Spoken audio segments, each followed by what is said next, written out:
All right, and we're live. What's up, everybody? It's BallietBran. Today, I've got a stream with another Hexican. His name is Brandon as well. He's from the Rags to Riches community. And like I said, we'll bring him on in just a minute.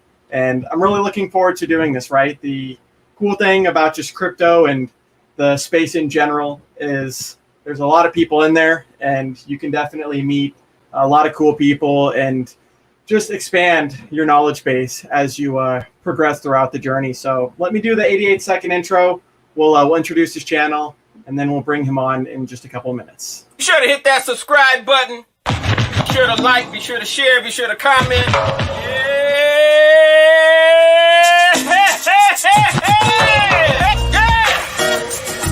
Say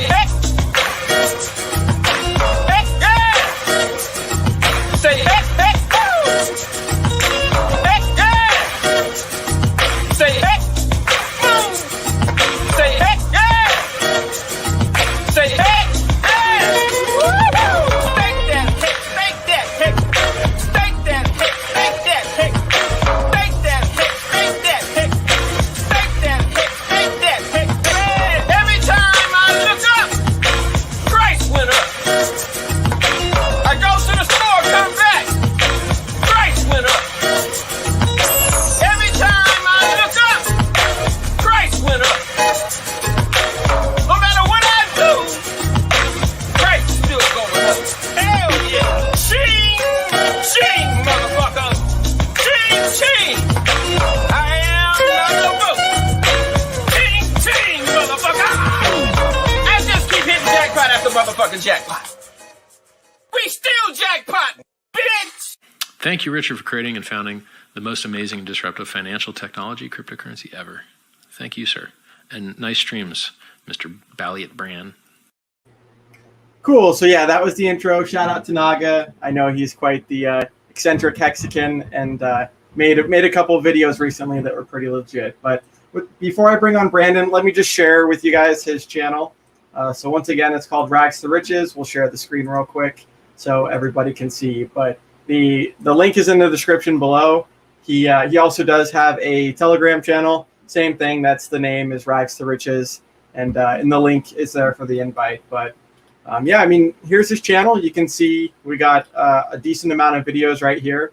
Started about 5 months ago, and ever since some of these other videos that I've been watching more recently, they're really good perspective, and especially this one with the long vacation. That's another member of the Pulse community, and they're doing a lot of different audios in the Pulse Chain.com Telegram. So, yep. Once again, without further ado, let me bring Brandon on here. Hey, what's up, Brandon? Dude, I cannot handle that damn intro. I can't do it, man. I'm dying. Like I'm new to this whole community, dude. But I got to figure out what the hell I just watched. What the hell just happened? No, it's pretty funny. I wasn't actually the one that made it. So there's someone in the, I know we were talking about like, DJs and stuff in the back, the green room.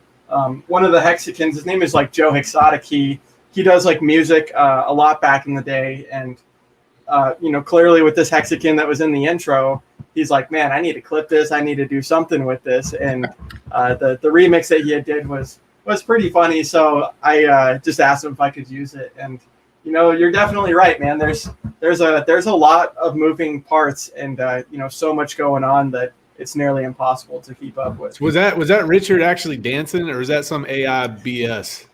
No, it was Richard. Hey, yeah. So dude, he's got some soul, man.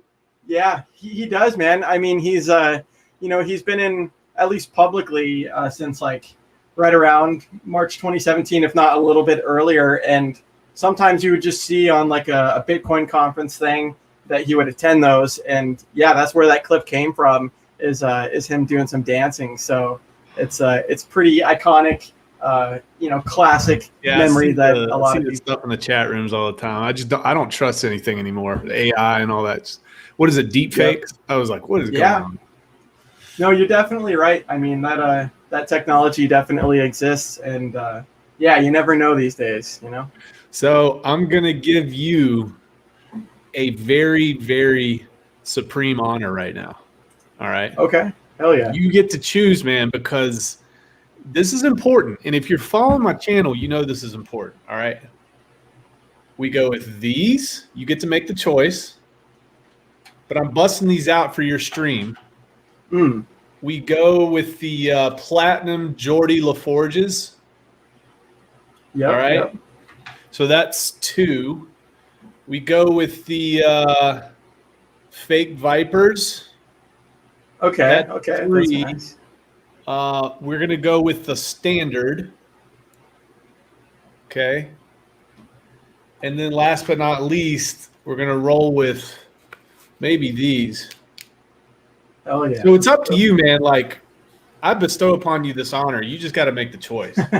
Okay. I like that second one. That kind of that wraparound. Yeah, that thing. I'm curious what those look like. It reminds me of like some sort of like Daft Punk or some sort of kind of future. Yeah, those are cool, man. Those are cool. I like Dapting it up today. Thank you. Hell yeah, man. It. No, that's cool. That is one thing I did notice. I think it was on the let's see, the show with the long vacation that you had. The other ones, was it these ones, or was it like the smaller ones, the Cyclops, the laser eyes or something? Oh yeah, Cyclops. Yeah, those are cool, man. Where'd you get those? Dude, I went into the depths of the internet one night, and then I came up alive with these somehow. So that's where I got them. No, that's cool, man. Probably like on Alibaba. They probably tried to sell me 10,000 pairs too, but just came up with them. Yeah. Nice, dude. No, that's cool, man. Well, yeah, I mean, oh yeah. No, go ahead, man. What's up? Oh, I was just gonna say, so generally, obviously it's just a conversation kind of back and forth and getting to know people. But the first thing I noticed, and I heard you mention this on the video that I was watching earlier, but the Navy hat, right? There's a lot of people in the crypto community, or at least Hex specifically, that have a lot of kind of similar ideas and thoughts and stuff like that. But at least I saw the Navy hat. And when were you in the Navy? Yeah, so I guess I was in the Navy back in early 2000s. I realized at some point in high school that I was doomed to stay in Southwest Virginia if I didn't do something about it. So so I joined the Navy, got to see the world, got to turn myself into somewhat of a responsible human being and a productive member of society. And the Navy definitely helped me out with that. I stayed in there for about 3 or 4 years. But I bet you can't guess what I did in the Navy. You want me to give you some options? Yeah. Give me some options. I know. Right. I know. Motley. He had like another guy that I streamed with. I think he was doing like nuclear engineering or something like that, which is pretty cool. But I'd be curious to see what the options are. Okay. Option number 1, I was a cook. Okay. Option number 2, I was. Let's see here. Let's say I was a weatherman. Option number 3 was I went to California and became a linguist, and I speak fluent Chinese. Damn. Yeah, those are some good options. But none of those options could be it. I'm just setting you up. Right. Yeah, no, and we haven't really talked much either, so it's kind of just a random shot in the dark. I'm guessing option 2. Which is what? Which was the weatherman thing? Ladies and gentlemen, boys and girls, he got it right. Give him a round of applause. Nice, dude. Nice. Yeah, no, that's cool, man. That's so. So what do you do? Like what does that involve? Like on the ship itself? It's like ever since I was a kid, like I would watch. I remember what was it?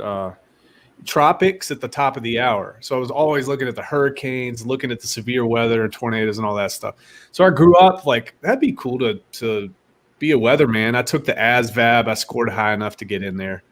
And initially you go to boot camp and then you go to your training school. So we went to it was Biloxi, Mississippi, and we went to an Air Force base down there.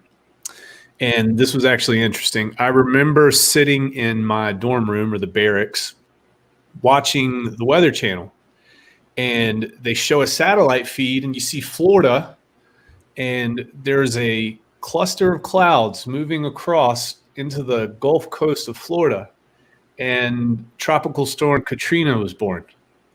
And fast forward, it only took about 72 hours, 48 to 7, a little over 48 hours to make landfall after it crossed.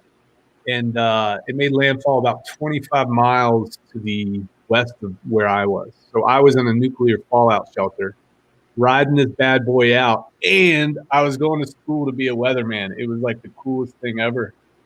So, that screwed my training up. The base was destroyed. Yeah, Keesler Air Force Base, Brock Mahoney, shout out. So the base was wrecked. I mean, we were eating MREs. If you've ever been like in a place that had a hurricane, after it passes, the skies are blue and it's the worst humidity, especially on the Gulf Coast. We were tough in life. So did that, got through training, and then the way they do it in the Navy, in my rate, they would assign you to detachments or assign you to ships. So I basically was like, I'm not sitting in a building my entire naval career, and I just volunteered for everything. So I got to go on different ships. I got to go Marine Corps detachments. I got to, go to East Africa and West Africa, and I got to go to South America and the Northern Arabian Gulf and Dubai. So had a great time, man. Learned a lot. I didn't appreciate it as much as I do now, but that's what I did. Nice, dude. No, that's cool, man. I thought that was pretty cool when you were telling the stories, and because I mean the streaming thing is pretty cool. Sometimes people stay on to one topic, but I always like the backstory, right? That you can kind of get from people's experiences, and like you mentioned, you got to get out and then also experience the travel too. Because my dad, he was actually because you mentioned Cook, the linguist or the weatherman. My dad was actually in the Navy as a cook, and cool. On the ship and stuff. It's always kind of cool to hear some of the stories. He didn't have that kind of story with the with the hurricane and things like that. Well, dude, the thing about cooks, and you can ask him, the thing about cooks is that you want to have your best friend when you're on deployment is the cook, dude. Yeah, by far. Because sometimes you get tagged to do like 90-day cook duty, even if you're not like a cook. And dude, if you don't know somebody down there, it is quite literal. It's hell. And they love doing it to you too. No, you're definitely right, man. He I remember him telling me that they had access to the fridge, things like that, and then like you mentioned, being able to hook up some people with the extra food and things like that. Dude, it's a barter system. You get out there, you've been out to sea for 45 days and haven't pulled up to port, you better know a cook. I'll tell you that. Yeah. Hell yeah. No, I was actually listening to your story before setting up the stream, where you said that you had gotten like the lighter from the bartender lady, and then I didn't expect this unexpected turn of events where you give it to the other guy and he just sails it out. Dude, he was like stone faced. Like he just looks at me just like, I'm telling him, I'm like, dude, we're drinking for free. And he just stares at me. He grabs it, looks at it, and goes, it's out in the middle of the Med somewhere, the Mediterranean, gone. Jeez, dude. And like, I was mad, but at the same time, I was like, it was the funniest thing that ever happened to me in my life. Can you just imagine that, dude? Like, all that anticipation for like 8 months. Just, you see it flying into the ocean. It was awesome. Awesome. No, that's hilarious, man. You definitely get a lot of stories to tell and experiences like that you probably wouldn't have anywhere else. No, I got stories, man. I'm going to save them for some of those streams. I don't want to blow it too quick here. Totally. No, totally. I mean, well, speaking, I guess we can kind of get into it a little bit more, because before that same video, I think that you were talking about, or at least a different one actually. But anyways, the topic was kind of like, obviously money is a problem that a lot of people have in today's day and age, and sure, things like crypto and good investments can help with it. But what it really comes down to is like in the video that at least you mentioned was like being able to kind of fix some of the other things around, your life or like your habits and things like that. So you can like accumulate and actually have that. Cause I know a lot of people that Same thing in the video, right? They save up for scratch off tickets or, Powerball winnings and things like that, and then it ends up going to waste where that was something that maybe they could fix and invest in something else. Yeah, dude, it's a difficult topic to even get into, because there's just so many people out there that don't have a direction. They are completely overwhelmed with information from every direction, and there's not much of a moral compass anymore. And people, young men, young women, anybody, they think that trying to fix the world outside is actually what fixes the world. And like I was telling you earlier, no, it's completely the opposite. And there's reasons why people are programmed to think that, because the longer that they can stay outside themselves, the easier it is to control them, in my opinion. But if you spent time on this, if you spent time reading books, if you spent time, getting out of debt, if you spent time just improving yourself and starting small and building outwards, the amount of impact is too complex to even comprehend. And especially when you amplify that by hundreds or thousands or millions of people.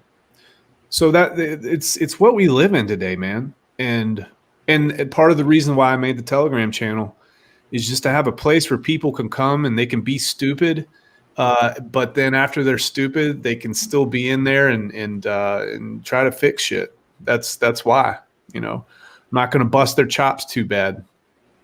So yeah, no, that's important. I mean, the one thing that I really was a fan of when I was getting into crypto in 2017 was just the community, like you mentioned, or at least being able to hear other people that were within a similar interest. And that was important because being like the only one in my family that was like in crypto and that was actually interested, you got to go where the other people are that can help educate you and let you know what to do, what not to do, or at least if you make the mistakes, you can kind of learn from them together and from the other people's experiences.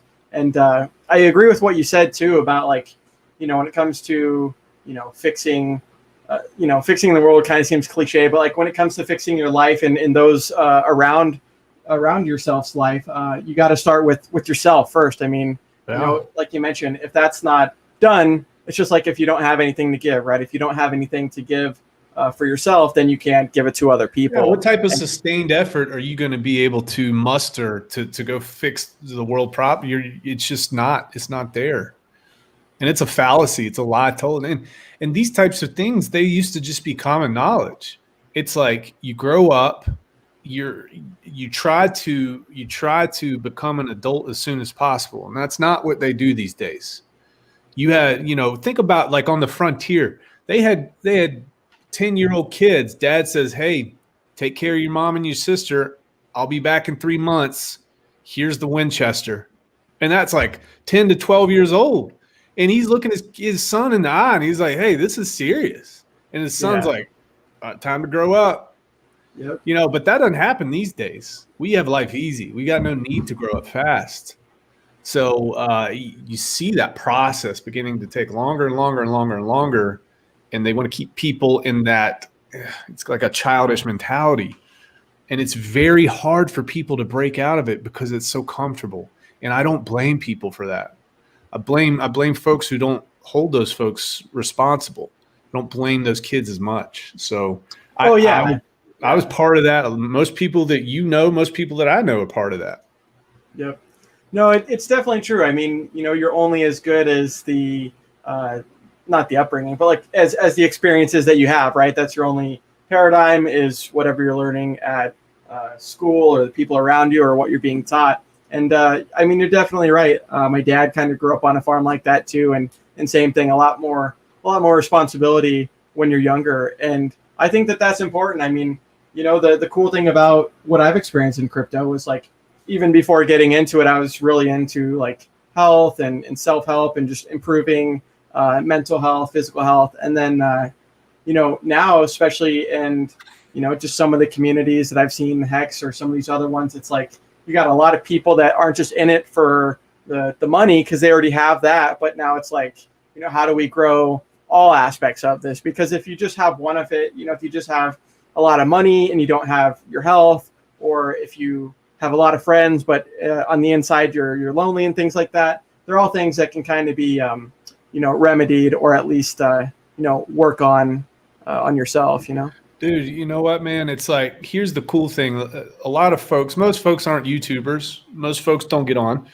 And I don't have a huge following, but the cool thing is, like, this is therapy for me too. This is hopefully helping other people, but it's also therapy for me. So it's very mutual. And I love that. I love talking to people like you. And for you too, you probably feel the same way. It's like, man, I get to wake up, and what type of good can I do today for the world? What type of value am I going to bring? And you do that, it makes you feel good, man. And it starts to fix things, and you start going into a different mental attitude. It's not all about you, right?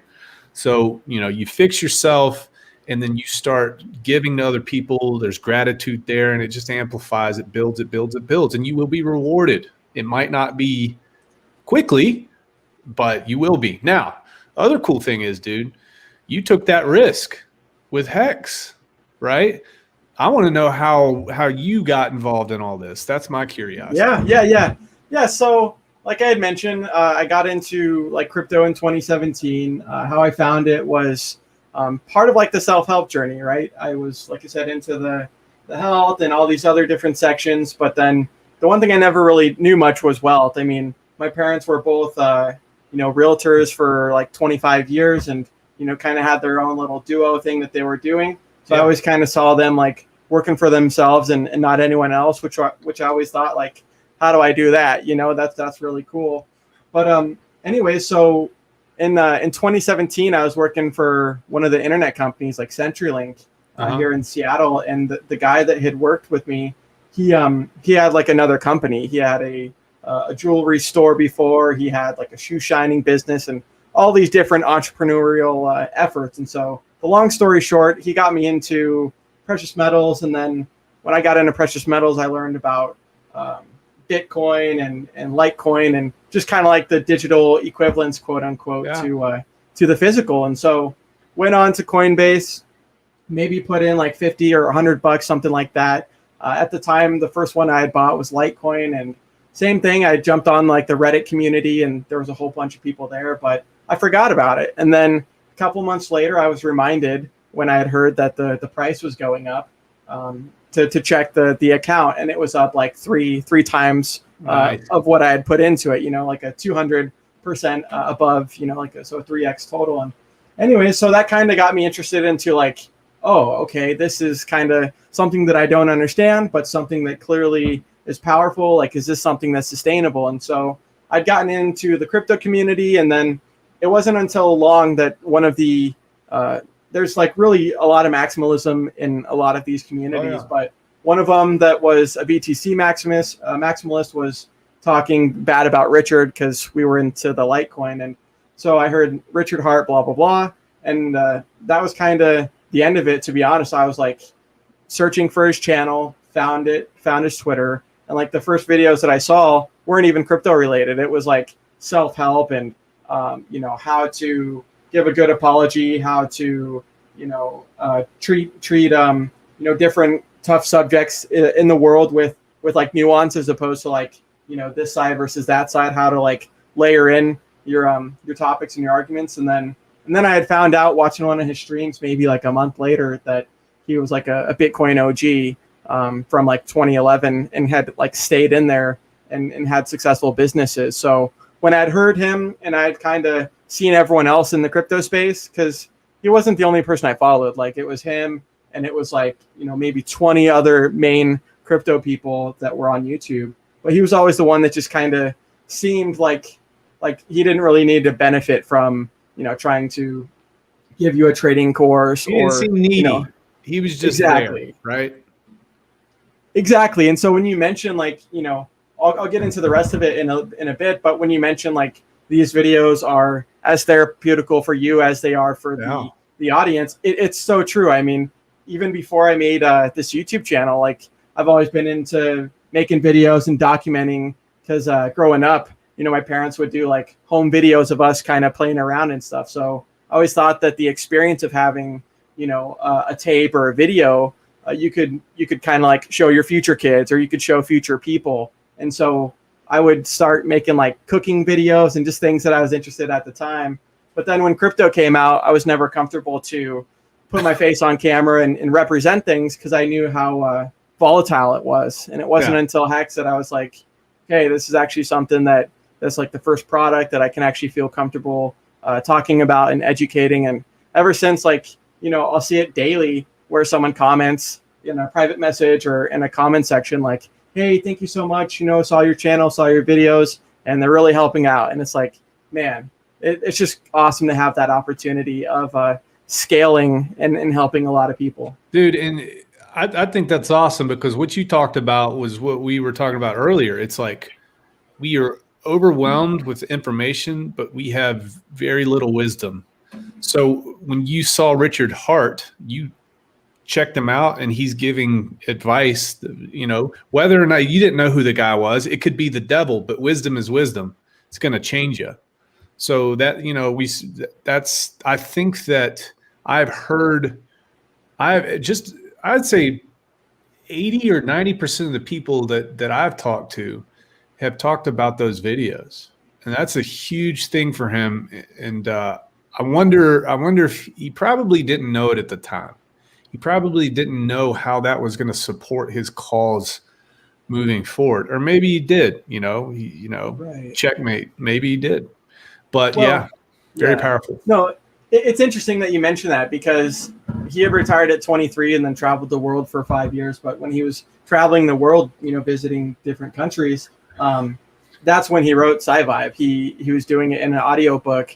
And for people that don't know, Richard's got like a big self-help book, 2 of them. So he's got one called SciVibe, which is like kind of like fixing the world, mental health, physical health, stuff like that. And then he's got another book that's maybe like 70 pages called like Fix the World. But he wrote that like 10 years ago. And then in like maybe like a year ago, he had gotten them published. But the point that I'm getting at is, when I was reading his book, I've got them in print here at my house, but the first line of one of them says like, how you fix the world. It's just like what we talked about. You need to fix yourself first, but also like, what's the root cause of the problem? Well, it's really the money, and they're just being able to print unlimited money all they want and continue to devalue the currency that you're working for. And then they're also able to do other things that people might not support as much as well. But when I had heard that the contract itself, it's a smart contract, it's not a company.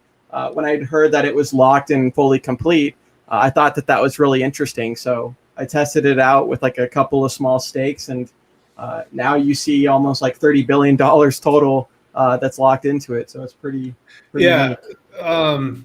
For me, like, I guess going back, I was horrible with money. I'm sure my parents were horrible with money. My parents' parents were. It's a generational thing. You do dumb stuff and it's passed down, and it takes people to break that chain. So I got into it. The first guy that I ran across, because I knew I was jacked up and I just went out searching for the answer, it was the Dave Ramsey thing. I made videos about him. But the thing that started making my wheels turn was him talking about the credit score.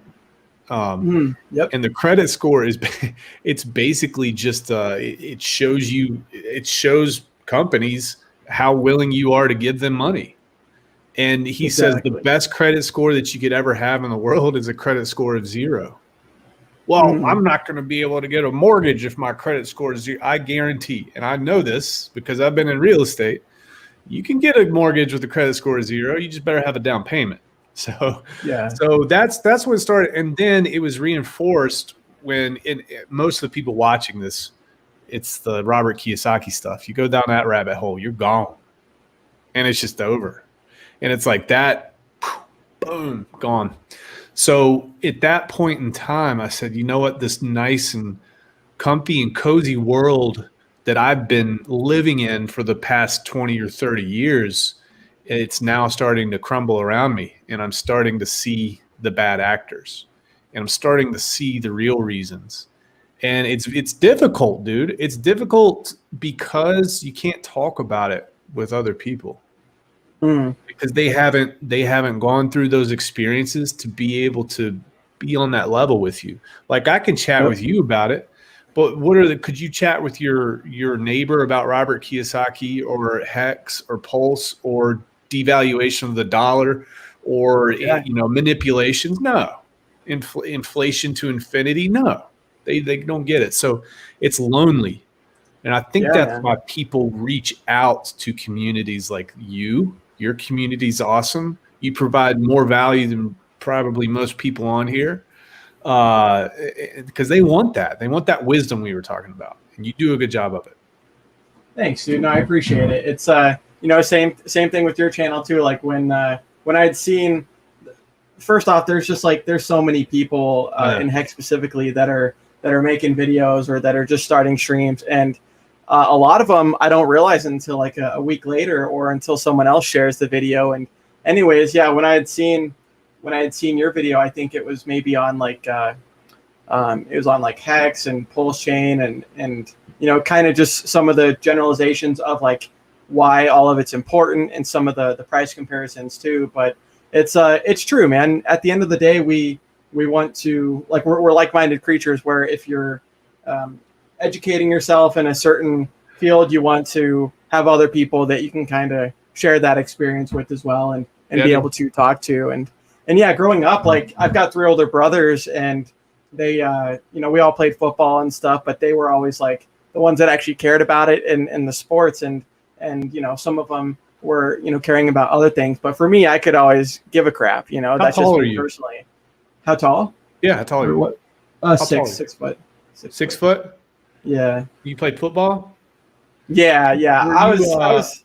You're probably pretty. I'm trying to think what you defensive line maybe, or maybe a tight end or something. Yeah. Well, because I'd quit my my sophomore year because that was actually the year that I had the chance not to play, and I was like, man, life is already busy with school enough that I wanted to do like running start and be able to do the early college program and kind of get the hell out of high school. Sure. So yeah, I pretty much played, I don't even know, like maybe like 10 or 11 years until that age. But like you mentioned, there's a lot of people in general that aren't apt to have these kinds of conversations, or even if you do, they don't want to hear about it, or they might not know as much about it. And so when I found the Hexicans and people like Richard Hart, I was like, not only was Richard smart with the self-help stuff, but like this guy's like an encyclopedia. Like he really knows a lot of stuff. And the other thing is this too, is,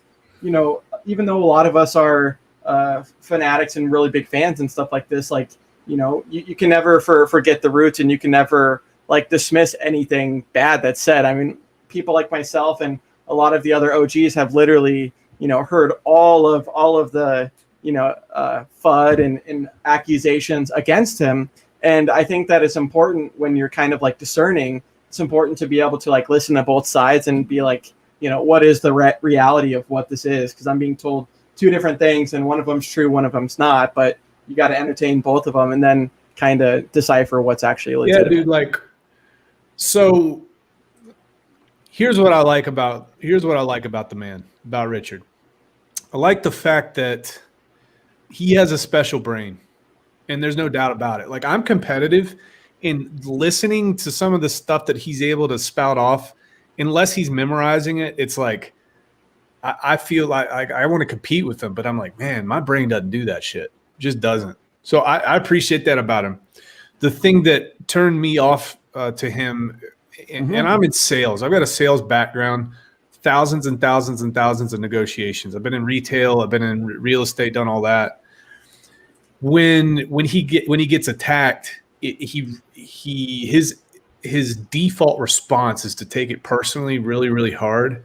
And it's like, when you're watching like an NFL game and you're like, why the hell why didn't he take it to the sideline, dumbass? Take it to the sideline. Why did you cut up? Keep going. So it's like, sometimes when I was listening to his arguments with like Alex Saunders and stuff, I'm like, dude, don't go that route, dude. What are you doing?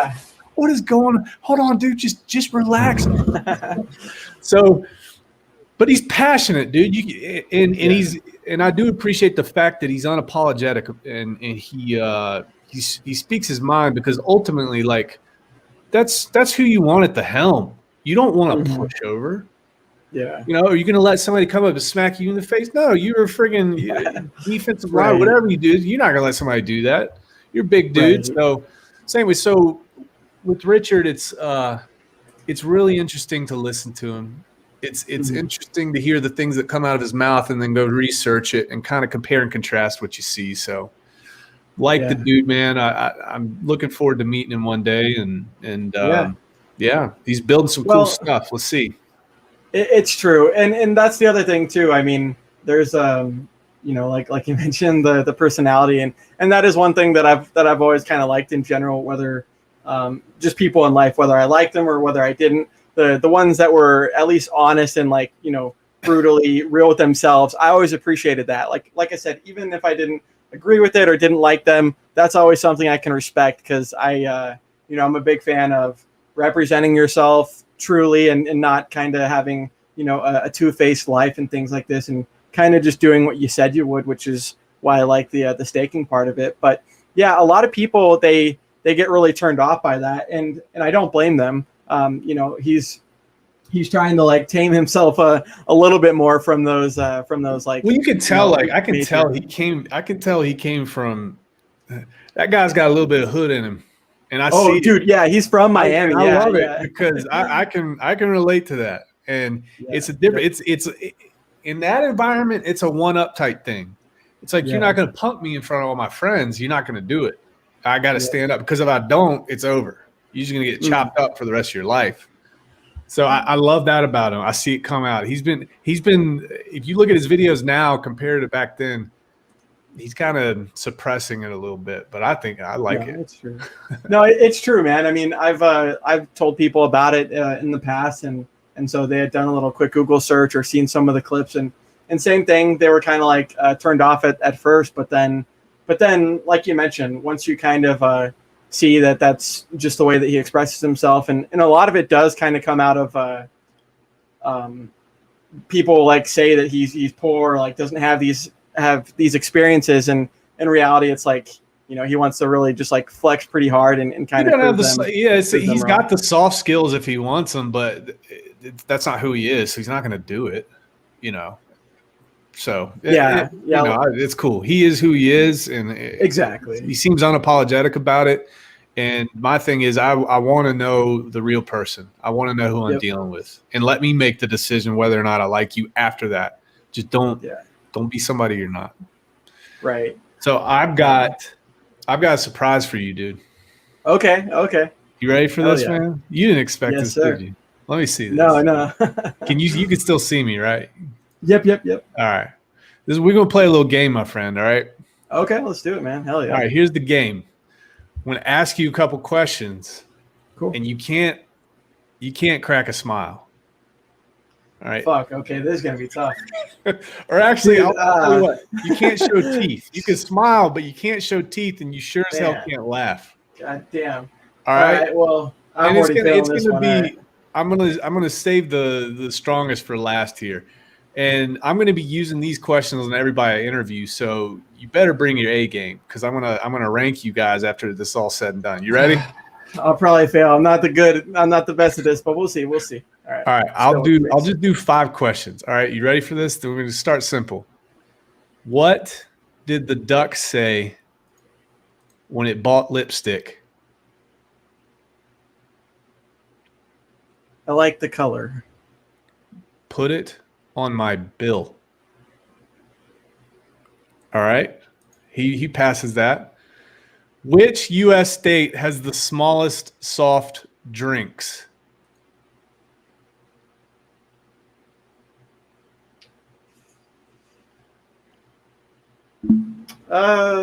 Just gonna say Oregon.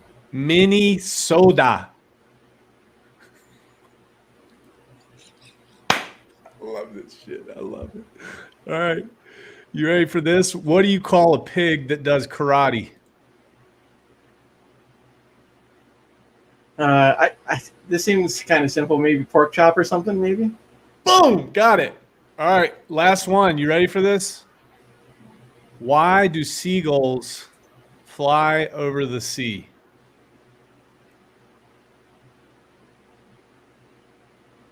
For a cool breeze. Because if they flew over the bay, they'd be bagels. You win, dude. You freaking win. You didn't show any teeth. Well, Was that I the can most be kinda horrible dad stoked jokes you ever heard in your sometimes, life, but, or what? No, those were good, dude. I wanted to crack up on a lot of them, but yeah, no, it's No, it's don't actually make me funny. feel good. Don't do that to me. You tell the truth. No, they're good. It's actually funny that you do that because there's a Hexican named Cabana Crypto, and then another one that's Crypto Vince, and he does a stream on Friday, I think at like 2 p.m. Pacific Standard Time, but they call it like Happy Hour Fridays. You know, they kind of just relax and take it easy on what's going on. But they would do the same thing. They would joke off, you know. And anyways, Vince, he would always do this like grunt and like very just, you know, subtle, like stoic, no non-laugh at all. And the other guy is just cracking up the whole time. And, My mom was like, Brandon, I don't think that's a good idea. Like, I'm like, Mom, you don't know my people. You don't know what they like. I abuse these kids on my chat. I abuse them in the comments, dude. Come on, we're good. No, But you passed, exactly. dude. I'm impressed. I'm impressed. Thanks. I'm happy to hear it. No, speaking of which, yeah, I think it's cool in your video. Like everyone's got their own different like personalities and in their way they kind of do things. But like I was saying in the green room, I like that when you start your videos, you say like don't subscribe, stuff like that. You know, because it's just so the opposite of like what the average person's doing. Like don't click the notification bell and all these different things, and you feel like, you know, you're just being pitched for a couple of minutes. But Dude, at least with what you're doing. I gotta show you this. So I had a bunch of intros written down. Let me see if I can find a good one for you real quick. All right, what does this say? Let me go back to this. I'm your financial host, Brando Calrissian, 5th grade spelling bee champ, intermediate chess player, and highly unqualified to give you any financial advice. By the way, this is not financial advice, and you're stupid if you're listening to me. I also did one about if you've been diagnosed with mesothelioma, please don't call me. Like, people love that one really good too. Lots of them. No, that's cool, man. I like it. You know, it's the cool thing is I see a couple OGs in the chat. I just want to say shout out to Hexkong, and same thing with Motley Investor. He just got done doing a stream too. But like I was mentioning, you know, everyone kind of brings their own personality, their humor and stuff, and it's really cool to see some of the newer people on board and some of the people that you've had on recently, because you just hear a different perspective and different experience in history on kind of how to approach and attack things, you know. So I think that's really cool, and you're doing good stuff on your channel too. All jokes aside, like, because I got so wrecked when I first got into crypto, I really didn't want that to happen to my family and friends. And you hear everybody around you talking about it. They're like, yeah, dude, I just bought $100 worth of Doge. Do you think it's going to go up? Like Shibu, Inu, whatever. I'm like, so I started with, I think, 3 people in my Telegram chat before I was doing YouTube videos. And it just kept growing and kept growing. And I was just like, listen, do a 50, 25, 25, put 50% of your portfolio in something stable, and then 25 in a mid cap. And then the rest, divvy it up, just be smart about it, and then dollar cost average in. And that right there is going to save 95% of people in crypto. But that's not taught. It's not taught anywhere, all right? So I get people that come into my chat, and they're like, oh, that's BS. You got to go all in on Hex, blah, blah, blah, blah. But listen, Hex is awesome. I can't say that enough. But crypto's a journey. It's a journey for everybody. I'm not going to sit here and tell you. Even the people that are doing dumb shit, messaging me, they're like, hey, you know, do you margin trade? Hey, are you going to get back into it? Hey, man, could you take a look at this chart for me? And no matter what I say to that person, it's not going to hit in until they lose all their money. Yep. But like I told you before, we will be the safety net after they do. And at that point, that's when they'll be ready to listen. So you can't force people to do it. And that's why I made the Telegram channel. And then that's why I started making YouTube videos, to just be real with people and try to keep people on the right track, man. So many ways you can go off. So many. No, it's so important, man. I mean, you kind of mentioned being wrecked in crypto. I mean, that's kind of what happened to me as far as experiencing the whole market cycle, right? So, like I had mentioned, Litecoin at the first time was like 30. Its top was 420, and then it went all the way back down to 30 again. And yeah, like you mentioned, the kind of like the good habits and the things that you should carry on into other things, not doing all in one and things like that, because that's good advice. Even if the person doesn't take it or doesn't listen to it, just kind of like with the kid, right? The parent tells them not to put their hand on the stove. They do it anyways. And then they get burnt and they realize. So things like what you're doing and in educating people, I think are important, right? Because if someone feels that they're not like comfortable to tell you that they're, being quote unquote degen or doing, risky things, then they'll probably just make that mistake themselves. And, who knows, maybe just never get back into it in the first place. But if you can kind of let them know that, hey, man, I've been there before too. Here's what I may be doing now. Then maybe you can kind of edge them off a little bit. And the biggest better complaint that I have about anywhere that you go in crypto is it's a sense of like pride and arrogance, and they make fun of these people. Now, I'm all about making fun of people, and I'm all about being tough on people. But if they come in, I'm not going to make fun of their ignorance. I'm not going to do it. You're not going to see me calling somebody a wrecked pleb. I'm not going to do it. All right. And that's the part of crypto that I don't like. And that's the part of crypto that I would like to see fixed. And that's also why I made the channel too. Now, if you're an asshole, I'm banning you. If you're a jackass, I'll make you famous on YouTube with my 1,800 followers. But that's one thing that I would really like to see fixed. It's true, man. I mean, yeah, you mentioned that, and it's so sad and disgusting because one of the people that Richard Hart really roasted, his name is Tone Bays. I mean, I'm sure you're familiar with maybe that name. Yeah, so for people that don't know, Tone Bays is he actually ripped off the Tom DeMark indicator, which is a free trading indicator, and he had like slapped on his own Tone Bays whatever name. And anyway, so he sells the guy's product without ever giving him credit. And then the point that I'm getting at is, like you mentioned, it's like kicking someone while they're down. Like they're already freaking down, and now you're just going to kick them again. And, now they can't even get back up. But someone had killed themselves, and because they had like a problem with the trading and the leverage and things like that. So they committed suicide. And anyways, Tone Bays literally commented on either the article or something like that, making fun of it. And it's like, dude, this is what we're up against. Like, this is the kind of disgusting, like just evil actions that are just sad and should never be. You shouldn't idolize those kinds of people, Yeah, it's horrible. It's completely horrible, man. And stuff like that, you do that to the wrong family, somebody's gonna track you down, and that's the world we live in too. You can't just go up and have a fist fight with somebody anymore, and you certainly can't say that stuff online, because I know enough people to make your life miserable. You do too. Everybody does. So it's just dumb, just stupid. But I'm glad he did that, because they say sunlight's the best disinfectant. I'm glad everybody was able to see that.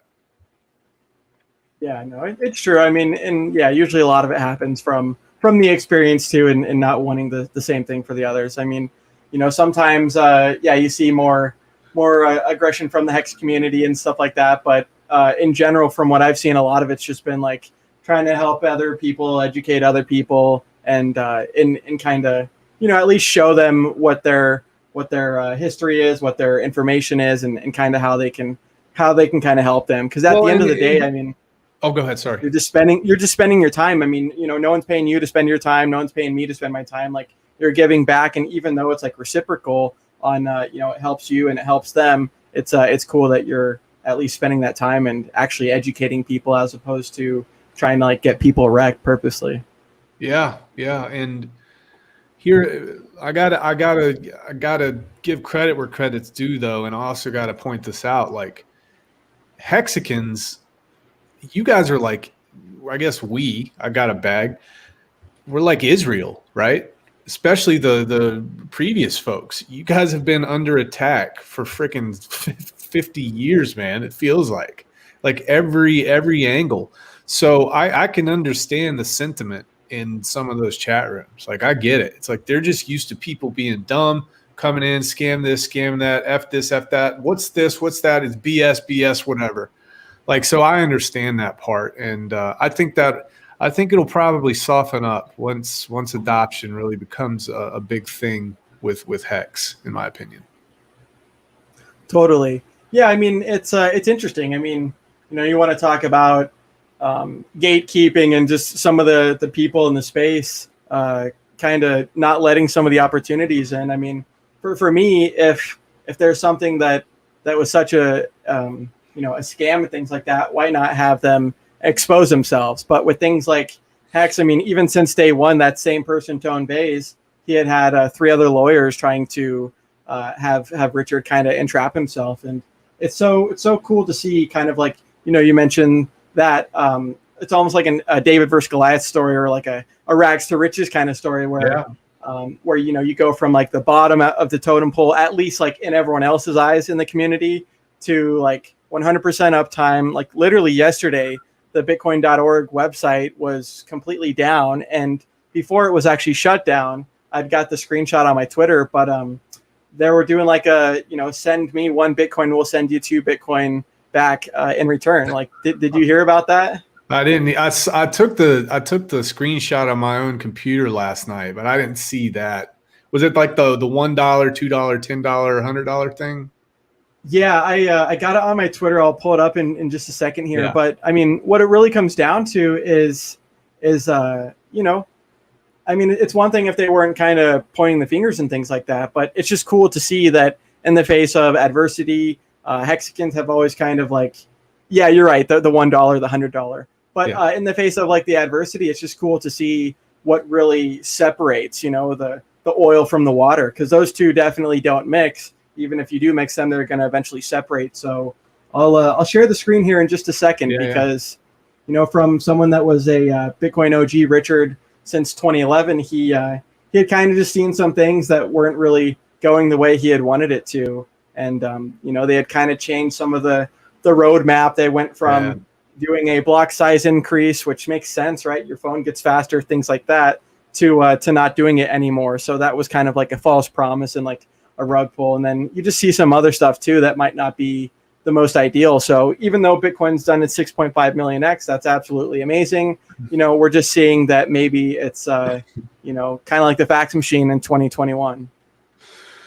Dude, man, I was looking at the chart today. Can I share that? Can I pull that up? Yeah, you should be able to at hit the the share bottom where button it at the says, bottom. Yeah, hit the share, and then I would recommend when you do share screen to do either the Chrome tab or whatever internet you're using, whatever thing, because if you do the entire screen, it might actually like show some more information that you might not want it to, like it'll show everything. So we'll do share screen. Okay, share screen and window, entire screen. Let's just do Chrome screen share. Maybe this will work. Cool, let me. You got it? Yeah, it's sharing that one. I don't see the chart, I just see the StreamYard.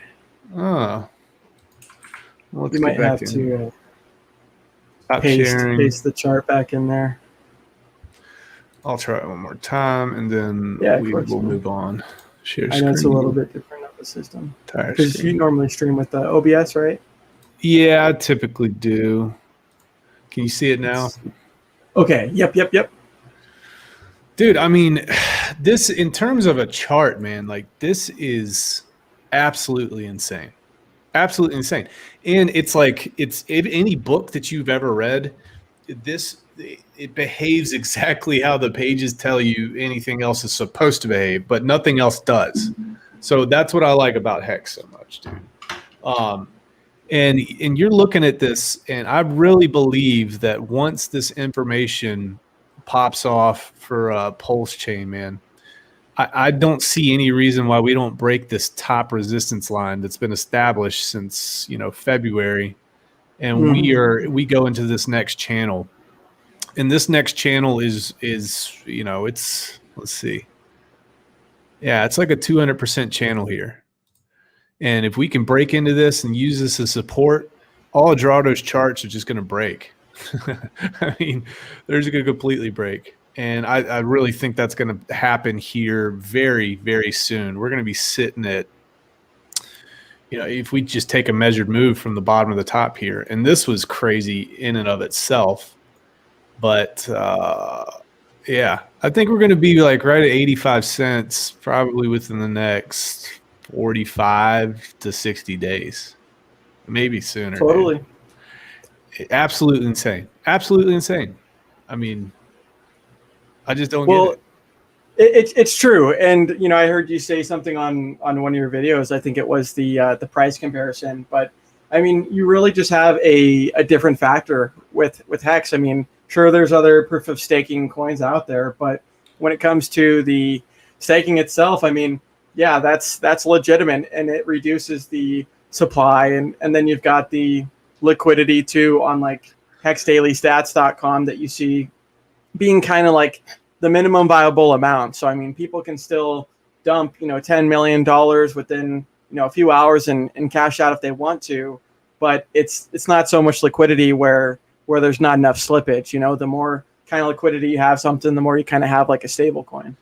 Yeah, and I think most people in crypto aren't used to seeing a chart in its infancy, and the chart in its infancy behaves completely different than the chart that's 10 years down the road, i.e. Bitcoin, i.e. Ethereum, whatever the case may be.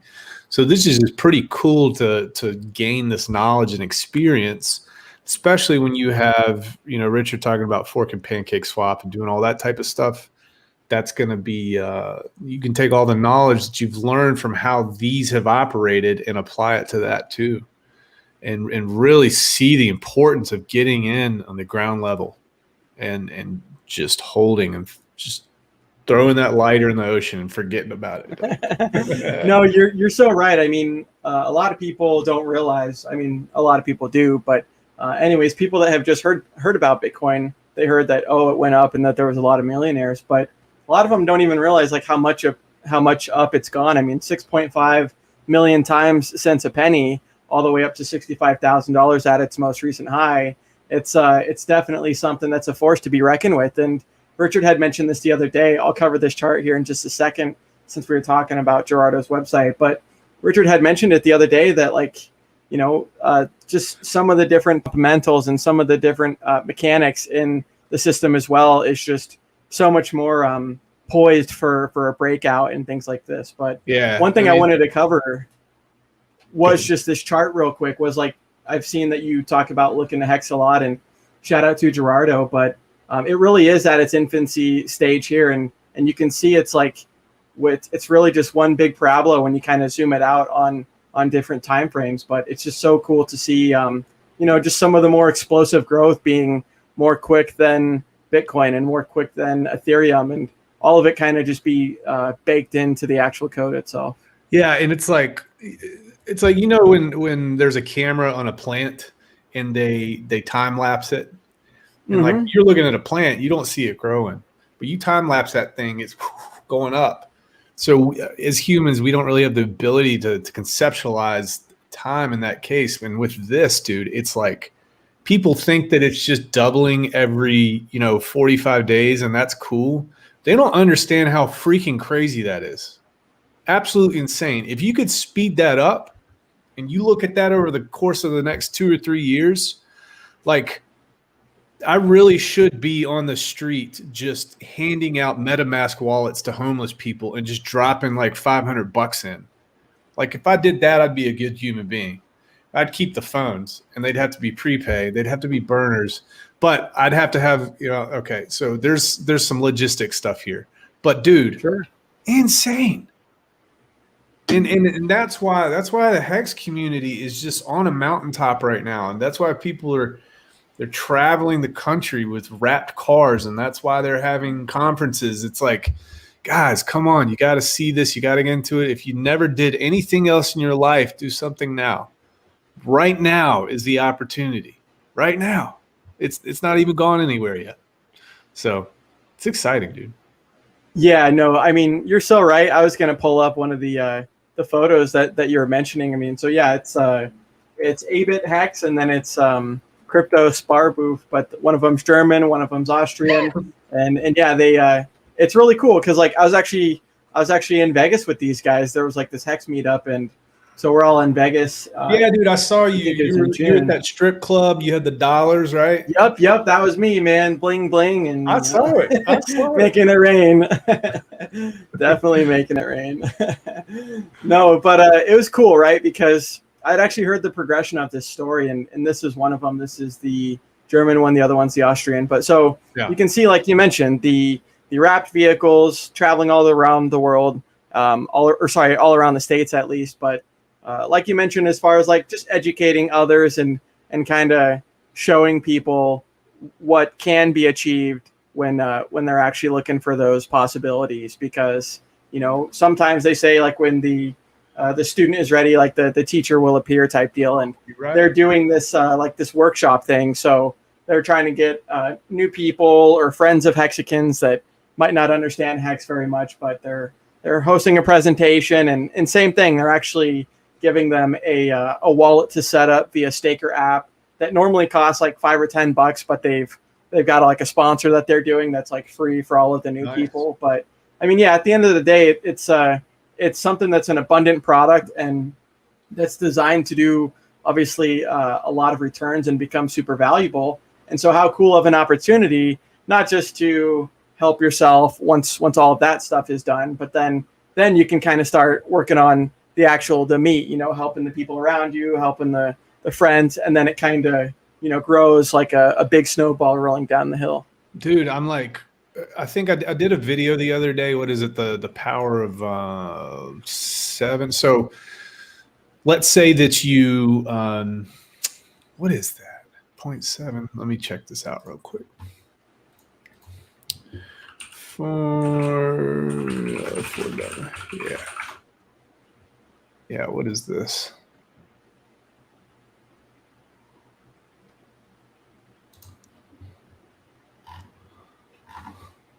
Formula for doubling.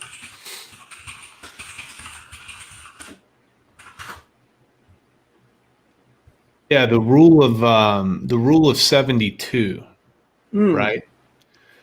So the question becomes, and I'm just going to read right off here.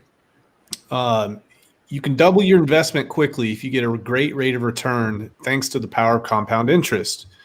But how will you know what rate of return you need to double your money in the next 3, 5, or 10 years? Well, there's a formula for that, and it's called the rule of 72. So essentially, the equation for the rule of 72 is you take 72 and you divide by the rate of return, and that will equal the number of years it will take to double your money. So with that said, like, let's take, what's a standard rate of return on the S&P 500? Probably like, I don't know, 10%, right? Sounds about right, yeah. So you take, 72 divided by, yeah.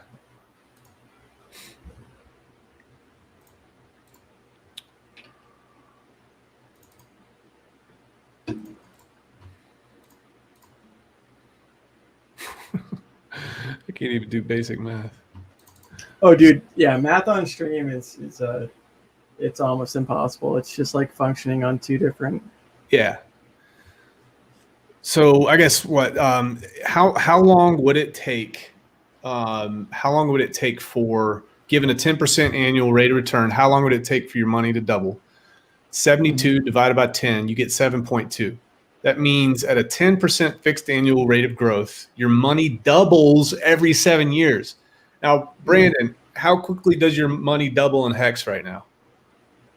Yeah, like the 45-day average. Insanity, dude. And like cool. When you look at traditional finance and you look at what people are okay with, and then you look at stuff like this, it's just like, it's completely mind-blowing. And then you see that comment from Gary Gensler yesterday. Did you see that? No, Somebody asked You'll him have to about update me. Gary Gensler yesterday. They talk about saving money. Somebody says, "What would you suggest I do to basically be okay in terms of money, starting out as a young person?" And I think Gary says something to the effect of start saving $15 a week, and by the time you're friggin' 65, you'll have $115,000 or something like that. Like this dude is the SEC chair, and he's the guy that's taught that. I think it's the MIT course, if I'm not mistaken. He taught that for like 8 years on crypto.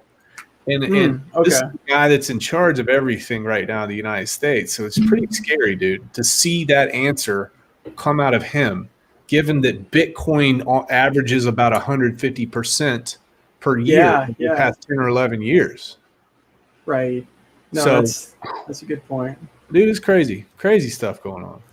Well, it is true. I mean, it is something that is it's kind of like paradigm breaking in general. I mean, like you mentioned, you've got not only just a generation difference, but yeah, you've got just all these different circumstances in the world, and like you mentioned, something like that is not sustainable. I mean, we heard the same thing with go to college, get a job, or get a trade, get a job, and then retire 40 years later. I mean, that kind of like roadmap in general, I think is just not something that people like my generation or my older brothers wanted to go about, So it's like, what other opportunities can we do to not only provide value, but be able to kind of have like a win-win where you can provide value and you can also have like a less than traditional type of life that's still something that you want to live. Because I mean, at the end of the day, money really is just like a means to an end.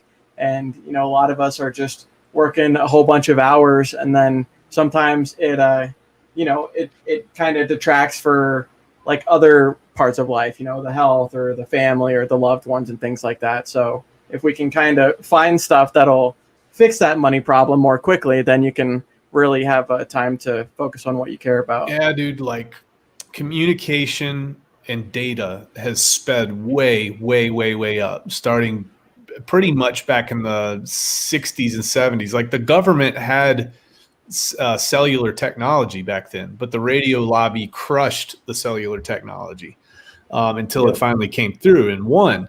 But the thing that has not caught up with the rest of the world, believe it or not, at the pace that it should, is money. And what we're going to see over the next 15 or 20 years is something that the world has never seen before. And it's going to be unbelievable for most people. But it's really going to make countries question everything. It's going to make people question everything.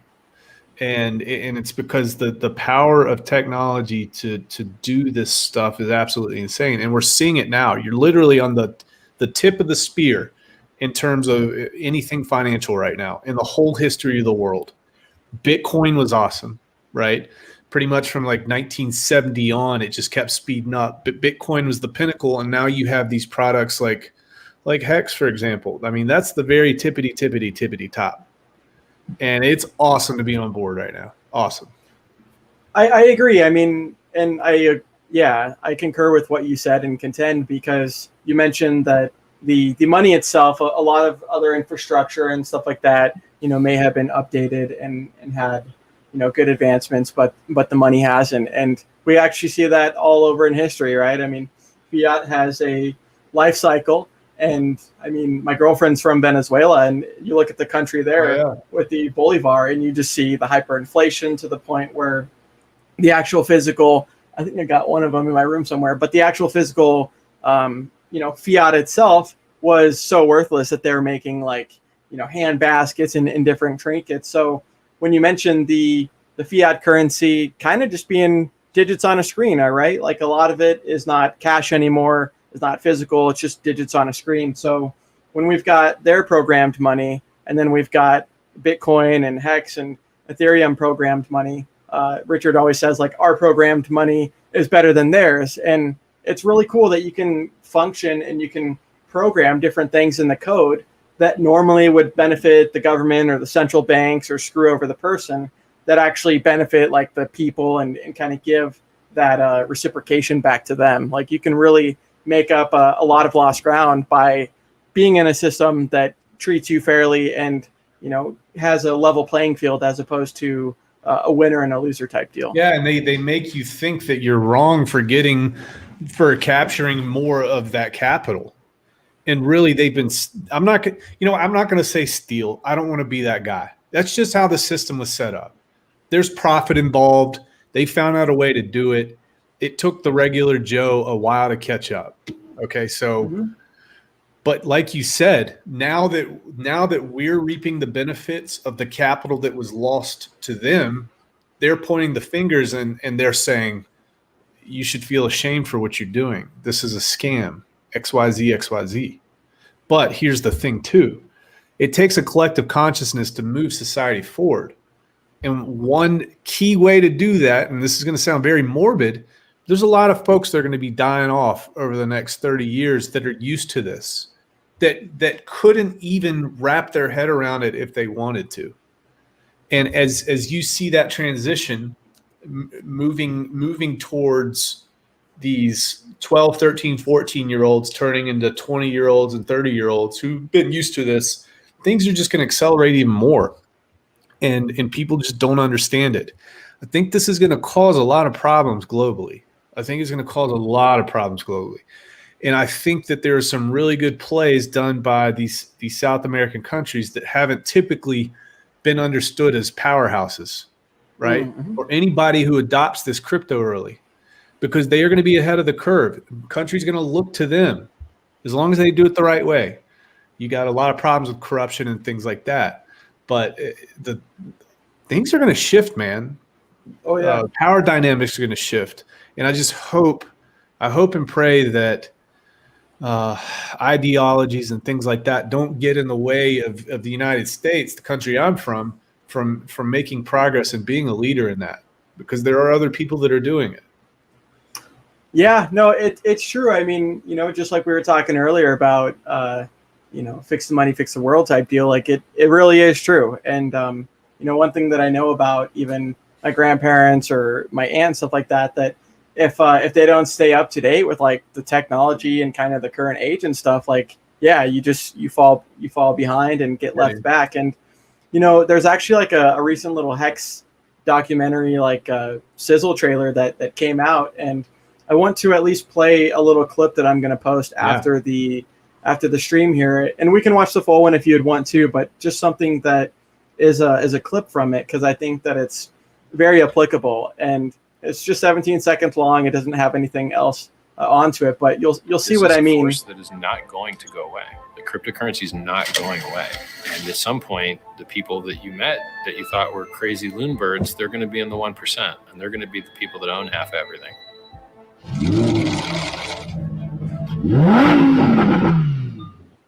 So that was just one part of the actual trailer itself. That gets you pumped up, man. Are you pumped up, dude? Did you see that trailer? Did you see the full trailer? Pump me up, dude. Yeah, let's do it. Here, yeah, let me show you, because for those that haven't seen it, it's absolutely incredible. Let me go to my videos real quick here. Glasses are going on with this. There we go. Yeah, 1 second. I'll put it on the screen in just a second. So a little bit of backstory on it. I've got it on my Twitter and in the actual channel itself. The first link is the people that made this little documentary snippet, but we're going to cover it in just a second here. And, you know, honestly, it kind of does a really good job of like sharing some of the Hex story and what the future reality is going to be, because no one has programmed money in an asset in a currency to be this valuable. So I have it on the screen here, and we're gonna listen to this because I don't know if you've seen this yet, but it's an interesting one. This is the opportunity of a lifetime.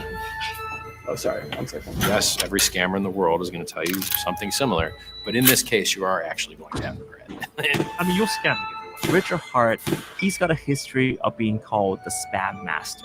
There's some weird things going on with his coins. Making one of the biggest Ponzi schemes that we have ever seen. Hex coin is 1,000% a scam coin.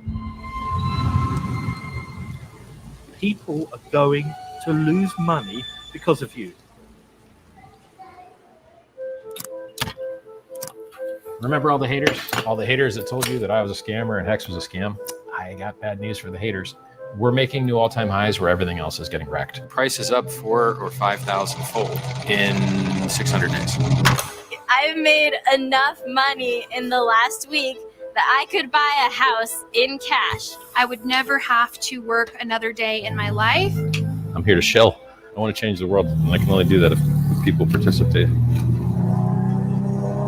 The only thing that matters in this world is goods and services. Everything else is accounting. And our made-up imaginary internet money is better than the government's made-up imaginary internet money.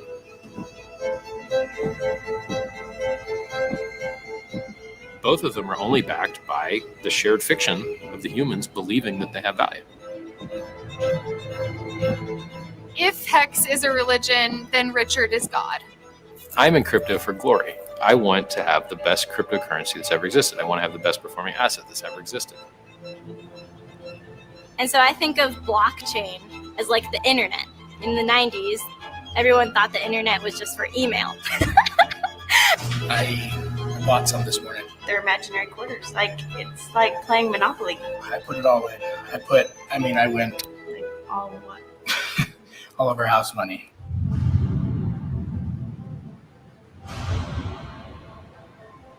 This is a force that is not going to go away. The cryptocurrency is not going away. And at some point, the people that you met that you thought were crazy loon birds, they're going to be in the 1%. And they're going to be the people that own half everything.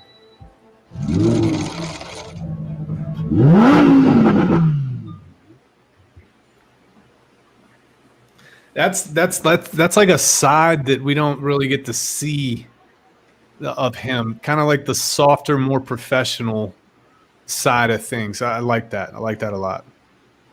No, it's cool. I mean, he never mentions where he lives and things like this for various reasons, obviously, especially when you get to billionaire status and get to such revolutionary product status, you want that security. But yeah, he had met, I think, in Estonia, and then recently done a little like Hexagon meetup in like Warsaw, Poland, and got to meet some of them face to face in person. And it's pretty cool, like you mentioned, to see a different, not a different side, but just a different style than what we've been used to seeing. And, you know, when we see stuff like this, it's like, man, this kind of, not only the product, which is great, but this kind of content and story could really reach a lot of people that maybe didn't have the opportunity to before. So yeah. So what are we trying to raise money for this thing now, or like what's the deal with that?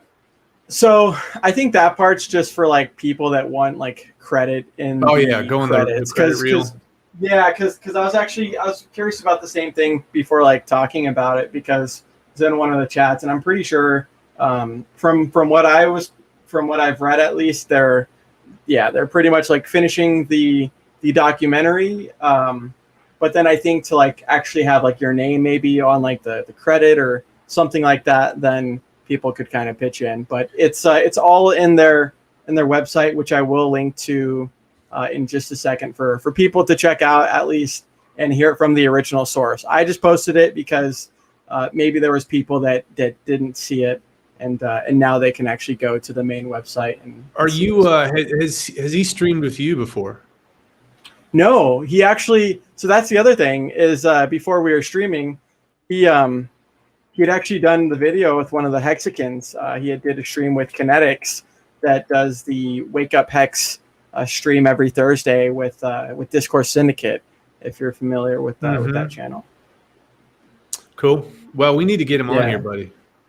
Yeah, no, dude. Yeah, I should reach out. I'll have to take a look on where to contact them. But I mean, it's really cool. You know, there's just things that are happening that I've never seen before. I mean, when I got into Litecoin and these other cryptocurrencies, none of it ever had like production style videos or people that were making music videos and just all these different things. So it's pretty cool, man. The power is definitely, you know, it's in the product, but it's also the people that you meet and the opportunities that present themselves from that as well. Yeah, man. You got to network up, man. You got to talk to people, provide value, and it happens naturally. It looks like a chart. It looks parabolic, I think. Yep, totally. Well, dude, Well, cool, man. I've got some chicken tikka masala downstairs. Yeah. Calling my name. I was just gonna say, I think right now is probably a good time, a good little first introduction to wrap everything up. We're like an hour and 20 minutes in, 80 minutes in. So yeah, once again, thank you for coming on. Do you maybe want to, because I know I have your Telegram channel and your YouTube channel in the description, but do you want to leave anybody off with a couple last words before you go get the tiki masala? Yeah, dude. Listen, folks. This is all about Brandon's in my chat room now. We got some good folks, a long vacation, et cetera, et cetera. We are here to help you. If you come in and you have an open heart and an open mind and open ears, I'll do whatever I can to help you. And anybody in there can attest to that. So we love you.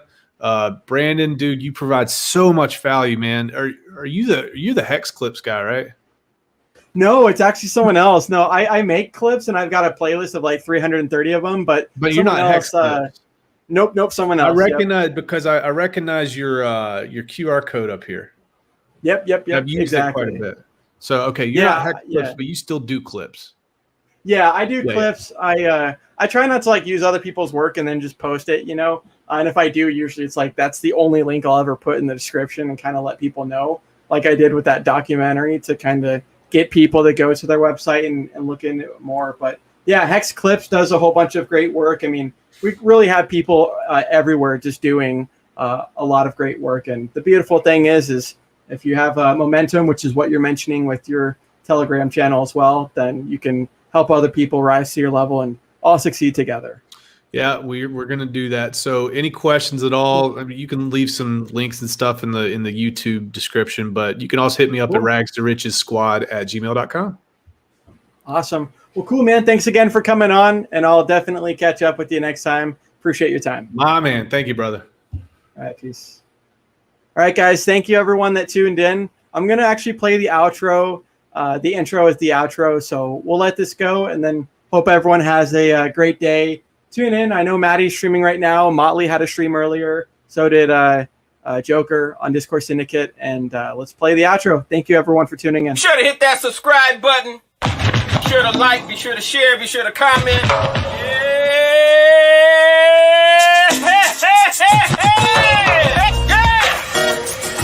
Say hey. Say hey. Say hey, boom. Say hey, yeah. Say hey, hey. Woo-hoo. Stake that hick, stake that hick. Stake that hick, stake that hick. Stake that hick, stake that hick. Stake that hick, stake that hick. Every time I look up, price went up. I go to the store, come back, price went up.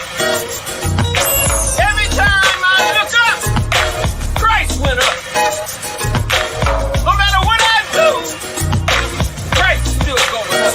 Hell yeah. Ching, ching, motherfucker. Ching, ching. I am the book. Ching, ching, motherfucker. I just keep hitting jackpot after motherfucking jackpot. We still jackpot, bitch. Thank you, Richard, for creating and founding the most amazing and disruptive financial technology cryptocurrency ever. Thank you, sir. And nice streams, Mr. BallietBran.